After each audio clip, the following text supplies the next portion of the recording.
गुयानशेन वेन्यानान से माफ़ी मांगता है और कहता है, मुझे पता नहीं था तुम वी हो। तो वेन्याना कहता है, हाँ तो क्या, जिस आदमी ने मेरी माँ का पियानो तोड़ा क्योंकि वो बहुत ज़्यादा इमोशनल हो गया था, और तुम ये कैसे कह सकते हो कि तुम्हें म्यूज़िक पसंद है। तो गुयानशेन उसे समझाने की कोशिश करता है, लेकिन वेन्यानान पीछे मुड़ता हुआ कहता है, प्लीज़ यहाँ से चले जाओ, मैं तुम्हें फिर कभी नहीं देखना चाहता। और वो जाने लगता है, लेकिन गुयानशेन उसका हाथ पकड़ के उसे बुलाता है और कहता है, न्यानन मुझे ऐसे फेंक मत दो, मैं बहुत ज़्यादा दर्द में हूँ। लेकिन वेन्यानान कहता है, इनफ, क्या तुम्हें लगता है तुम ये दर्द शब्द मुझे कहने के लायक हो? तुम्हें बस अपनी फीलिंग्स की पड़ी है। तुम जिस इंसान से नफरत करते हो उससे अब प्यार करने लगे हो, तो क्या यह दर्द कहलाएगा? खुद का तमाशा मत बनाओ। और वो गुयानशेन से अपना हाथ खींच लेता है और जाने लगता है। गुयानशेन तो बैठा रोने लगता है और जोर से कहता है, उस वक्त जिसने मुझे बचाया वो तुम थे, क्या तुम मुझे बता सकते हो प्लीज? लेकिन वहां वेन्यानान दरवाजा बंद कर देता है। गुयानशेन तो घुटनों पे बैठा रोता रह जाता है और कहता है, मुझे माफ कर दो नानान। वहां हॉस्पिटल में चीहाओ आता है चिंचिबाई के वीआईपी वार्ड में और कहता है, यंग मास्टर मैं आ गया। तो चिंचिबाई बिना उसके सामने देखे ही कहता है, हाउ तुम पिछली रात हॉस्पिटल क्यों नहीं आए थे? तो चीहाओ कहता है, पिछली रात मुझे कुछ काम था पिछली रात को। तो चीहाओ कहता है, तुम्हें मेरे डैड ने मारा? तो चीहाओ सर झुकाए कहता है, मैं आपको प्रोटेक्ट नहीं कर पाया था यंग मास्टर, ये सारी मेरी ही गलती थी, मुझे प्रेसिडेंट चिन से पनिश तो होना ही था। तो चिंचिबाई कहता है, मैं देखना चाहता हूँ कि वो कैसा दिखता है। और वो अपना हाथ आगे बढ़ाता है, लेकिन चीहाओ पीछे हट जाता है और कहता है, यंग मास्टर आपको मेरी परवाह है? तो चिंचिबाई कहता है, परवाह? तुम मेरे डॉग हो और मैं तुम्हें सिर्फ मज़े के लिए ही मार नहीं खिलाना चाहता। तो चीहाओ कहता है, हाँ मैं यंग मास्टर का डॉग हूँ। फिर चिंचिबाई उसे इशारा करके कहता है, आओ और मुझे इसे देखने दो। तो चीहाओ कहता है, हाँ यंग मास्टर। और चिंचिबाई फिर उसका टी शर्ट ऊपर करके देखता है तो बहुत सारे कोड़ों के निशान थे। चिंचिबाई ये देखकर कहता है, ओह डैड ने सच में बहुत ज़्यादा हार्डली मारा। और वो टच करके पूछता है, क्या दर्द हो रहा है? तो चीहाओ कहता है, हाँ। चिंचिबाई कहता है, बिल्कुल तुम्हें दर्द हो रहा है, इसे याद रखना ये कैसा फील होता है। तुम्हारे सारे दर्द का कारण वो गू फैमिली है। तो चीहाओ कहता है, हाँ यंग मास्टर। और वो एक बॉक्स निकालता है, उसमें गुयानशेन के पास जैसा नेकलेस था वैसे ही 2 नेकलेस थे। वो एक नेकलेस लेके कहता है, यंग मास्टर मेरे पास आपके लिए एक प्रेजेंट है। उस दिन मैंने देखा कि वो नेकलेस आपको पसंद आ गया था, इसलिए मैंने 2 कस्टम मेड नेकलेस बना लिए। तो चिंचिबाई कहता है, 2? तो दूसरा वाला तुम रखोगे? तो चीहाओ कहता है, हाँ मैं भी एक पहनूंगा। क्या आप चाहते हैं कि मैं जब आपके साथ रहूं तब मैं ये पहनूं? चिंचिबाई वो नेकलेस देख के पूछता है, उसमें क्या लिखा है? नंबर 7 अगली है। और तुम्हारे वाले में क्या लिखा है? तो चीहाओ कहता है, मेरे वाले में 700 लिखा है। तो चिंचिबाई सोचता है, नंबर 7, जी हाउ, जैसे हिंदी में 7 को 7 कहते हैं वैसे चाइनीज में 7 को ची कहते हैं, और 700 को 700 कहते हैं वैसे चाइनीज में 700 को चीबाई कहते हैं। चिंचिबाई उसे कहता है, अच्छा तो मुझे वो नेकलेस पहना दो। तो चीहाओ कहता है, हाँ यंग मास्टर। और वो नेकलेस पहनाने लगता है। चिंचिबाई कहता है, वैसे क्या मेरे डैड ने तुम्हें शेनलुआन को ढूंढने के लिए नहीं कहा था? तुम वो काम कब करने वाले हो? तो चीहाओ कहता है, जब आप हॉस्पिटल से बाहर आ जाएंगे तब मैं आपको सब बता दूंगा। वहाँ प्रेसिडेंट चिन ने गू फैमिली में एंटर करने के लिए भी किसी को साइन किया है। चिंचिबाई फिर नंबर 7 यानी ची वाला नेकलेस देख के कहता है, वैसे तुम्हें पता है मैं शेनलुआन से बहुत हेट करता हूँ। तो चीहाओ कहता है, मैं जानता हूँ यंग मास्टर, डोंट वरी। जिन सभी को आप हेट करते हैं मैं उन सभी को नहीं छोड़ूंगा। गुयानशेन अपनी ऑफिस में बैठा था और वो सेक्रेटरी शाओली से पूछता है, जोयानफेंग कहाँ है? वो रिसेंटली कहीं दिख क्यों नहीं रहा? तो शाओली कहता है, मिस्टर जो चियो गए हैं। तो गुयानशेन कहता है, ओह। फिर शाओली उसे कुछ कहना चाहता था। गुयानशेन उसे देखकर कहता है, बता दो। तो शाओली कहता है, मैं जब कल काम ख़त्म करके घर वापस जा रहा था तो मैं मिस्टर तांग से मिला। मैंने देखा वो और मिस्टर चिन हैंडशेक कर रहे थे और वो दोनों बातें कर रहे थे और हंस रहे थे। ये सुन के गुयानशन कहता है, क्या तुमने सच में उन्हें क्लियरली देखा था? तो शावली नोट करके कहता है, हाँ प्रेसिडेंट। तो गुयानशन कहता है, वो बस ऐसे ही मिल रहे होंगे, लेकिन रिसेंटली मैं चियू के फंड के फ्लो को ध्यान से देख रहा हूँ। शावली कहता है, हाँ तो मिस्टर गु, मैं अब जाता हूँ और मीटिंग ऑर्गेनाइज करता हूँ। गुयानशन कहता है, मैं बस 1 मिनट में वहाँ पहुँचता हूँ, और सेक्रेटरी ली चला जाता है। गुयानशन सोचता है, मुझे नहीं पता वो क्या करने की सोच रहा है। तानलुन शुआन इस वक्त जिन फैमिली के साथ कॉन्ट्रैक्ट में है। वहाँ शन लुआन आता है। शावली उसे देखता है और सोचता है, ऐसा लगता है मैं काफ़ी लंबे समय के बाद शन लुआन को देख रहा हूँ। शन लुआन भी उसे हेलो कहता है और वो गुयानशन से कहता है, यान शेंग, क्या तुम बिजी हो? तो गुयानशन कहता है, तुम यहाँ क्या कर रहे हो? मुझे 1 मिनट में एक मीटिंग में जाना है। तो शन लुआन कहता है, तुमने मेरे मैसेज का रिप्लाई नहीं किया और फ़ोन तक नहीं उठाया। मैं थोड़ा डर गया था। अब गुयानशन उसे देखकर भी एनॉयड हो जाता है। वो कहता है, हाँ मैं आजकल बहुत बिजी हूँ। शन लुआन जोर से बोलता है, क्या तुम अब भी मुझ पे गुस्सा हो? मैं जानता हूँ मैं गलत था और मैं प्रॉमिस करता हूँ मैं फिर कभी किसी को कॉपी नहीं करूँगा। लेकिन वहाँ गुयानशन उठता है और कहता है, मेरा काम हो जाए उसके बाद बात करेंगे, और वो जाने लगता है। शन लुआन कहता है, इट्स ओके, मैं तुम्हारी मीटिंग खत्म होने तक इंतज़ार करूँगा। शन लुआन के दिमाग में कुछ तो बदबूदार खिचड़ी पक रही थी, और वहाँ गुयानशन जाने लगता है और कहता है, तो फिर मेरा ऑफिस में इंतज़ार करना। शन लुआन झूठी स्माइल करके कहता है, अच्छा तो जाओ और काम करो, मेरी चिंता मत करना। और वहाँ गुयानशन उसकी नज़रों में देख के कहता है, शन लुआन, अगर तुम्हें मुझे कुछ भी बताना है तो आज मुझे बता दो। मुझे उम्मीद है कि तुम इस बारे में अच्छे से सोच के आए होगे। मैं अब मीटिंग में जाता हूँ। और वो चला जाता है। वहाँ चियू कंपनी में तानलुन शुआन तांग शुओ को कॉल करता है और कहता है, शाओ शुओ तुम क्या कर रहे हो? लेकिन वहाँ तांग शुओ तो बहुत ही ज़्यादा बिजी था और कहता है, ब्रदर मैं शाओनान के साथ ग्विनेट पियानो कॉन्टेस्ट ज्वाइन करने जा रहा हूँ, मैं बहुत बिजी हूँ, मैं जाता हूँ। और वो कॉल काट देता है। तानलुन शुआन हंसता हुआ कहता है, ये लड़का भी ना। वहाँ जोयान फेंग आता है और कहता है, लॉन्ग टाइम नो सी ब्रदर। तो तानलुन शुआन उसे देख के कहता है, मैंने तुम्हें कहा नहीं था मुझे इस तरह से मत बुलाओ? तुम अचानक से यहाँ क्यों आए हो? तो जोयान फेंग कहता है, तुम मुझसे बड़े हो तो मैं तुम्हें ब्रदर बुलाओ तो ये कुछ ज़्यादा नहीं हो जाएगा, राइट? चाइनीज़ में जो वाइफ होती है वो अपने हस्बैंड को क कह के बुलाती है, तो इसका मतलब ये नहीं कि वो उसको अपना बड़ा भाई बुला रही है। जोयान फेंग कहता है, मैं आज यहाँ 2 रीज़न की वजह से आया हूँ।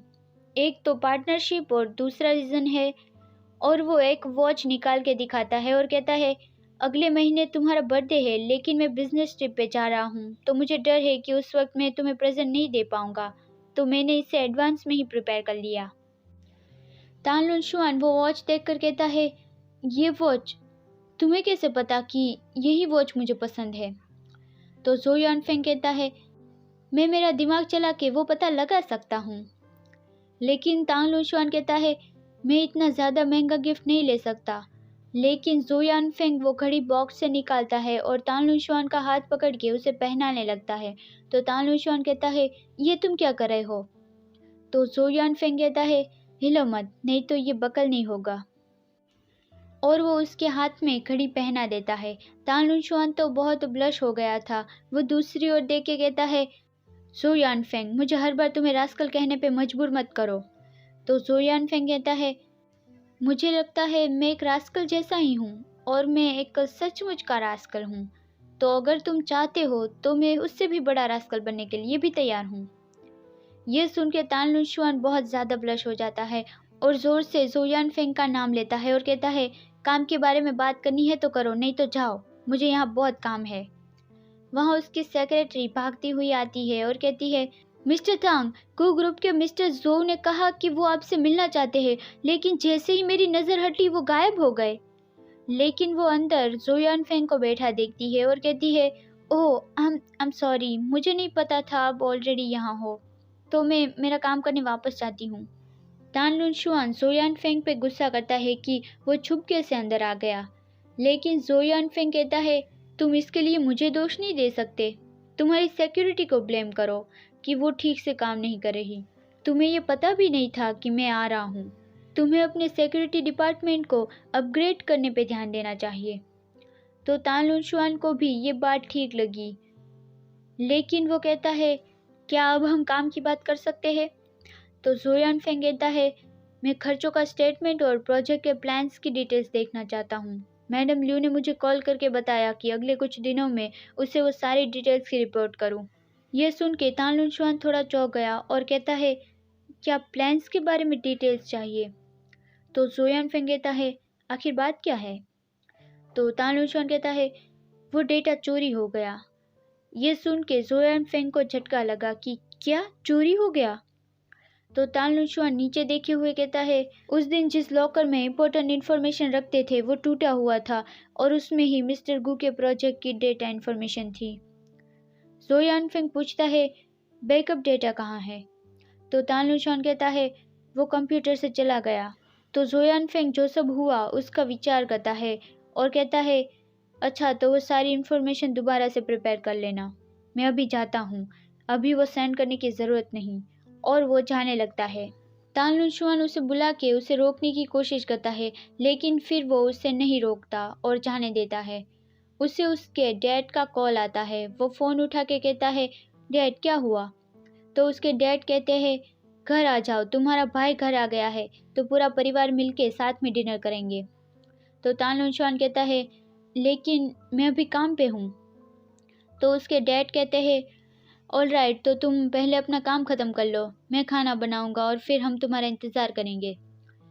फिर तान लुनशुआन काम ख़त्म करके घर वापस आता है। वहाँ तांगशुओ और उसकी माँ उसे वेलकम होम करते हैं।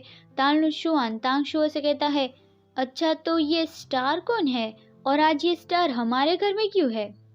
तो तांगशुओ हंसते हुए कहता है ब्रदर मेरा मजाक मत उड़ाओ, डैड किचन में है, उसने कहा है कि जब तुम आ जाओ तो उससे मिलने जाना। तो तान लुनशुआन कहता है ओके, और वो किचन में जाता है अपने डैड से मिलने।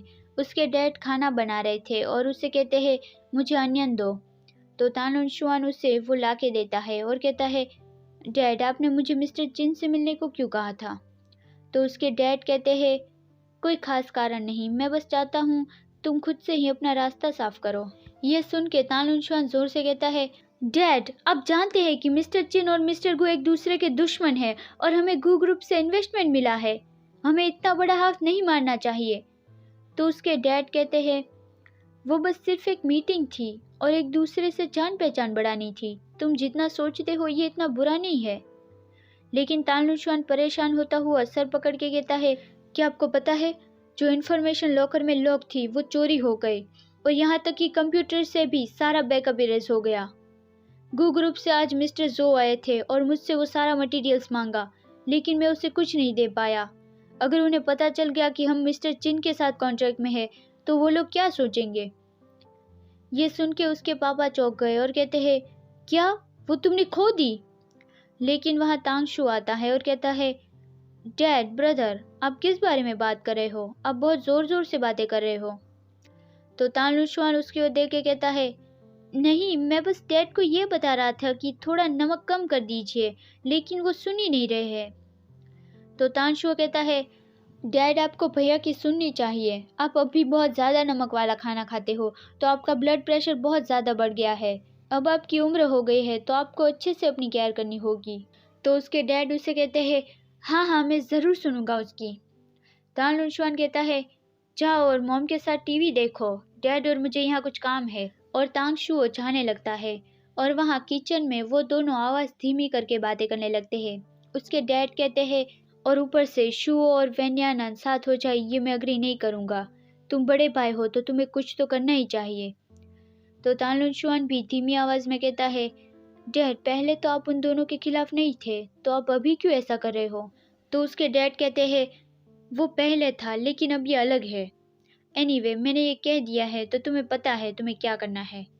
डिनर के बाद मेरे स्टडी रूम में आना और मुझे वो डेटा की सारी बात बताना। आशुआन, डाइनिंग टेबल पे कंपनी के बारे में बात मत करना। तुम्हारे भाई को कुछ भी नहीं पता है, तो उसके सामने कोई भी गलती मत कर देना। ये सुन के तो तानलुन शुआन को बहुत ही बड़ा झटका लगा और वो बिल्कुल ही थॉटलेस हो गया। गू कंपनी में गुयानशन और जोयानफेंग बैठे थे। गुयानशन कहता है, तुम जब से चियू से वापस आए हो उखड़े से दिख रहे हो। क्यों, क्या हुआ? तुमने कन्फेस किया और तुम रिजेक्ट हो गए? तो जोयानफेंग कहता है, नहीं वो बात नहीं है। आशुआन ने मुझे कहा कि जो लॉकर था वो टूट गया था और उसके अंदर जो डेटा था वो गायब है। कंप्यूटर से भी बैकअप फाइल्स गायब हो गई। तो गुयानशन कहता है, जिन फैमिली से मिलने के बाद उसने डेटा गुमा दिया? नहीं, ये तो इत्तेफाक नहीं हो सकता है ना। ये सुन के जोयानफेंग चौंक गया और पूछता है, क्या वो चिन फैमिली से मिला था? आशिन, क्या तुम आशुआन पे शक कर रहे हो कि उसने तुम्हारी पीठ पीछे वो डेटा बेच दिया? लेकिन वो ऐसा करके क्या करेगा? तो गुयानशन कहता है, जब सेक्रेटरी ली ने मुझसे यह कहा था तो मैंने भी नहीं सोचा था। लेकिन क्या तुम तानलुन शुआन को बहुत अच्छे से जानते हो? जब आदमी एम्बिशियस और लालची हो जाए तो एक भेड़ भी भूखा भेड़िया बन जाता है। लेकिन अगर कोई क्लियर प्रूफ नहीं है तो चलो चियू के साथ काम करना शुरू रखते हैं। तुमने उससे आज रिपोर्ट मांगी तो ये उसके लिए पहले से ही चेतावनी बन गई कि अगर उसने सच में कुछ गलती की है तो फिर हमें इसके बारे में तो कुछ करना ही होगा।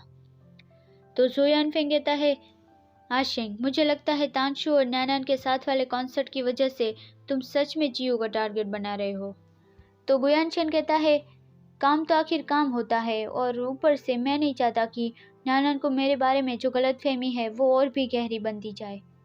तो जोयानफेंग मुस्कुरा के कहता है, अच्छा तो तुमने नैनान का पीछा करने का डिसीजन ले लिया है। तो गुयानशन कहता है, अच्छा तो क्या तुम्हें लगता है कि मेरे लिए कोई चांस है? तो जोयानफेंग कहता है, मुझे लगता है ये बहुत लंबा रास्ता होने वाला है। अगर तुमने उसकी माँ का पियानो ना तोड़ा होता तो कोई चांस था, लेकिन बुरा हुआ। अभी तो सिर्फ थोड़ी सी ही उम्मीद है। जब तुमने डिवोर्स एग्रीमेंट साइन कर दिया था तब तुमने कसम खाई थी कि तुम नैना के पास कभी नहीं जाओगे। तुम्हें ये समझने में और कितना वक्त लगेगा? और तुम्हारे वो छोटे लवर का क्या होगा? बात करें तो जब मैं वापस आया तब मैं वहाँ शेनलुआन से मिला। वो बाहर इधर उधर घूम रहा था और जब उसने मुझे देखा तो वो ऐसा बन गया जैसे उसने कोई भूत देख लिया हो। गुयानशन कहता है, वो आज मुझसे बात करने आया था और मैंने उससे आज सब कुछ क्लियर कर लिया। तो जोयानफेंग कहता है, क्या तुमने उसे कहा कि तुम नैनान को चाहते हो? तो गुयानशन बाहर आसमान की ओर देखकर कहता है, मैं उम्मीद करता हूँ कि बहुत देर ना हुई हो। कुछ घंटे पहले गुयानशन ने शेनलुआन से बात करी थी कि शेनलुआन, तुम जो भी मुझसे कहना चाहते हो वो आज तुम मुझसे कह सकते हो। मैं उम्मीद करता हूँ कि तुम इस बारे में एक और बार सोच लोगे। तो मैं पहले मीटिंग में जाता हूँ। शेनलुआन को अब गुयानशन से कोई भी दया भावना फील नहीं हो रही थी। वो जानता है वो अब अपनी बाजी हार रहा है। गुयानशन के जाने के बाद वो उसकी ऑफिस में जियांग वाले प्रोजेक्ट की इंफॉर्मेशन ढूंढने लगा। उसने सब जगह ढूंढ लिया लेकिन उसे कुछ भी नहीं मिला। फिर वो कंप्यूटर में देखता है तो वहाँ पासवर्ड की ज़रूरत थी, तो वो कंप्यूटर भी नहीं खोल पाया। वो सोचता है, यानशन जो कहता और करता है उसके बारे में वो हमेशा केयरफुल रहता है। मैं ये नहीं कर सकता, मैं सच में ये नहीं कर सकता।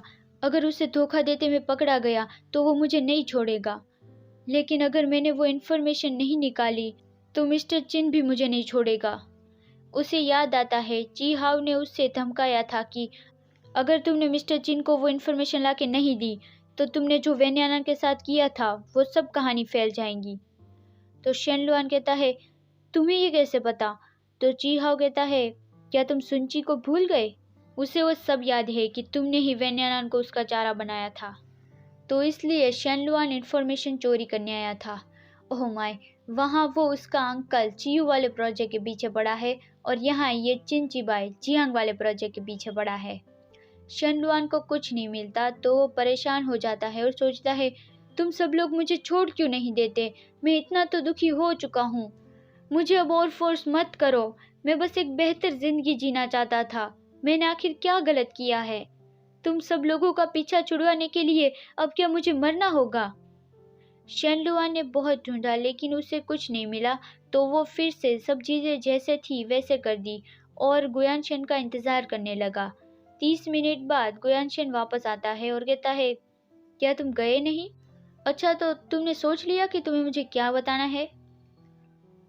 शेनलुआन तो बहुत ही नर्वसली बोलता है, मुझे मुझे कुछ नहीं कहना। यानशन, क्या तुम मुझसे नफरत करते हो? मैंने इंटरनेट पे पढ़ा कि तुम वेन्यानान से फिर से शादी करने वाले हो, तो मेरा क्या होगा? गुयानशन कहता है, अब जब तुमने ये याद कर ही दिया है तो मैं भी तुमसे कुछ कहना चाहता हूँ। और वो अपने टेबल पर जाता है। शेनलुआन उसे वहां जाता देखकर बहुत ज़्यादा डर रहा था। वो सोचता है, मैंने जो चीज़ें जहाँ थी वहाँ ठीक से रख दी है तो यानशन को ये पता नहीं चलेगा, राइट? गुयानशन उसे कहता है, मुझे लगता है मैं वेन्यानान से प्यार करता हूँ और ये मुझे तुमसे छुपाने की कोई ज़रूरत नहीं। मुझे बस ये रियलाइज़ हुआ कि मैं जो तुम्हारे लिए फील करता था वो बस क्योंकि उस वक्त तुमने मुझे बचाया था और तुम्हारी काइंडनेस की वजह से। लेकिन अभी मुझे उस पर भी डाउट होने लगा है कि वो काइंडनेस भी झूठ थी। लेकिन वहाँ शेनलुआन कुछ नहीं बोलता। उसके दिमाग में तो बस यही चल रहा था कि उसे कुछ नहीं पता चला, उसकी ऑफिस अभी उल्टी फुल्टी हो गई थी। गुयानशन देखता है शेनलुआन का ध्यान नहीं, तो वो जोर से कहता है, शेनलुआन, क्या तुम मुझे सुन रहे हो? तो शेनलुआन झटका खा जाता है और कहता है, हाँ। गुयानशन कहता है, अभी मुझे जो कहना था वो मैंने तुम्हें कह दिया है, तो मुझे उम्मीद है कि तुम मुझे सब बता दोगे और कन्फेस कर लोगे और ना कि मेरे द्वारा पकड़े जाओ और मैं तुम्हारे बारे में कहीं और से जान लूँ। समझ गए? शेनलुआन तो बस उस डर में ही था और वो उठता है और कहता है, अच्छा, तो कुछ और नहीं बताना तो मैं चाहता हूँ। और वो जाने लगता है। गुयानशन उसे देख के सोचता है, उसे हुआ क्या है? क्या उसे ऑनलाइन पब्लिक ओपिनियन की चिंता हो रही है? शेनलुआन तो बस इस डर में ही था कि मिस्टर चिन उस पर क्या कार्रवाई करेगा, लेकिन उसने ये तक रियलाइज नहीं किया कि उसने खुद को बचाने का ये आखिरी मौका भी गंवा दिया।